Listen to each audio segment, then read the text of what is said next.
My wife posted finally free with her coworker while I was under the knife. At 11:23 p.m., I was being wheeled into emergency surgery. My appendix had decided to explode like a grenade. My wife, Tara, was supposed to be there, but she'd texted earlier saying she couldn't make it. Critical deadline tonight. Can't leave the office. Surgery was rough. Internal bleeding, complications, anesthesia haze. When I came to around 3 a.m., I reached for my phone. I had a notification from Instagram. Tara had tagged me in a post. It was her and her coworker, Derek, clinking champagne glasses on a rooftop bar. The caption read, "Finally free. No more chains. No more dead weight. Living my best life with someone who actually gets me. At Derek_accounting king.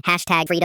#bye boring." She tagged me while I was literally on an operating table. 89 likes. A dozen comments from her friends cheering her on. Yes, queen. Upgrade season. The heart monitor started beeping faster. A nurse rushed in. I wasn't in pain. I was just realizing my marriage had ended on Instagram. I typed one word. Congratulations. Then I noticed the photo details. Timestamp 9:47 p.m. while she was supposedly crunching numbers for her big 10 p.m. deadline. Derek's shirt had the company logo. The rooftop? Their office building's executive terrace. Client use only. I screenshotted everything. Her boss, Mr. Fitzgerald, is an old school guy. Doesn't use Instagram, but his wife, Di, follows everyone from the firm. So I tagged her in the photo. Beautiful view from your husband's building. Didn't know Q3 deadlines came with champagne service. Then I turned off my phone and let the morphine carry me back to sleep. When I woke up at 8 a.m., I had 47 messages from Tara. What did you do? Mr. Fitzgerald called Derek. We're both suspended. You ruined everything. I called my brother Ray. He's a lawyer. Sent him the screenshots. While I waited for him, I did some light online investigating. Derek's LinkedIn said, engaged to Bethany. Facebook confirmed it. Posts about their upcoming spring wedding, engagement photos, the whole thing. So I messaged Bethany. Thought you should see what your fiancé posted last night. Attached screenshots. By noon, Ray had filed separation paperwork. At 2 p.m., Mr. Fitzgerald himself called me. Mr. Thompson, the behavior displayed was beyond unprofessional. Using company property during billable hours, accessing restricted areas, and consuming client entertainment resources without authorization. Both employees have been terminated. Effective immediately. An hour later, I got a text from an unknown number. This is Bethany. Thank you. Wedding's off. Derek's things are in garbage bags on the lawn. If Tara needs a roommate, there's space available. 3 days later, Tara showed up at my place with Derek. You need to fix this, she said. Tell Mr. Fitzgerald we weren't doing anything wrong. It was 9:47 p.m., I said. Your deadline was 10. You were celebrating your connection while married and engaged to other people. Bethany overreacted, Derek muttered. She threw my PlayStation out the window. I laughed. This isn't funny, Tara snapped. We have no income, Trevor. We could be homeless. Right then, Ray walked in, holding 2 cups of coffee. Perfect timing, he said, handing Tara the divorce papers and Derek an envelope. A bill from the firm for $2,847 in misappropriated resources. They left, swearing they'd sue. 2 weeks later, Tara posted a sob story on Facebook about being abandoned by a narcissist. Her post had a sad selfie and a caption about starting over. Then Bethany commented with receipts, screenshots of Derek's credit card showing a $400 bar tab, texts between him and Tara, 73 of them, discussing how they were meant for each other and couldn't wait to stop pretending. By the end of the week, Tara and Derek couldn't find jobs or apartments. No references, no savings, and when landlords Googled them, well, let's just say, fired accountants in rooftop affair scandal doesn't inspire confidence. She tried applying for rentals using my employment info. Property managers called to confirm. We're getting divorced, I told them. Please flag that as fraud. Then she called my boss directly. He pulled me aside later, grinning. Your ex called, wanted me to hire her, said you could be her assistant since you're used to serving her anyway. 3 months later, divorce finalized. Tara banned from practicing accounting in our state for 3 years. She and Derek now live in her childhood bedroom with her mother. Last week, I got a message on LinkedIn. A recruiter from Pinnacle Accounting. Mr. Fitzgerald personally recommended you for a senior position. Salary double what your wife was making. I smiled, accepted the interview, and replied, finally free.